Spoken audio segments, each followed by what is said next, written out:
ஆகம விதிகளை மீறி நடையை திறந்தது தொடர்பான புகாரின் பேரில் கோவை பேரூர் பட்டீஸ்வரர் கோவில் அர்ச்சகர் உட்பட 2 பேர் பணியிடை நீக்கம் செய்யப்பட்டுள்ளனர். கூடுதல் விவரங்களை செய்தியாளர் குமார் வழங்க கேட்கலாம். குமார், வணக்கம். முழு தகவல்கள் என்ன? கோவையை அடுத்த பேரூர் பட்டீஸ்வரர் கோவிலில் கோவையை அடுத்த பேரூர் பட்டீஸ்வரர் கோவிலில் வெளி மாவட்டங்களில் இருந்தும் பண்டைய மாநிலங்களில் ஏராளமான பேர் வந்து செல்கிறார்கள்.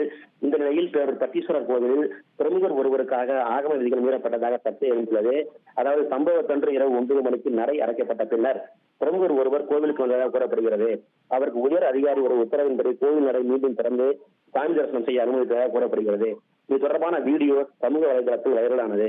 இதற்கு பல்வேறு அமைப்புகள் கண்டனம் தெரிவித்தனர். இதன் அடிப்படையில் மருதமலை சுப்பிரமணிய சுவாமி கோவில் தக்கா செந்தில்குமார், பட்டீஸ்வரர் கோவில் உதவியாளர் விமலா ஆகியோர் விசாரணை நடத்தினர். இதையடுத்து முதல் கட்டமாக பேரூர் கோவில் எலக்ட்ரீஷியன் வேல்முருகன், கோவில் அர்ச்சகர் சாமிநாதன் ஆகிய 2 பேரை தன்னீக்கம் செய்து மருதமலை சுப்பிரமணிய சுவாமி கோவில் தக்கா செந்தில்குமார் உத்தரவிட்டுள்ளார். இது இப்பகுதியில் மிகப்பெரிய பரபரப்பை ஏற்படுத்தியுள்ளது. தகவல்களுக்கு நன்றி குமார்.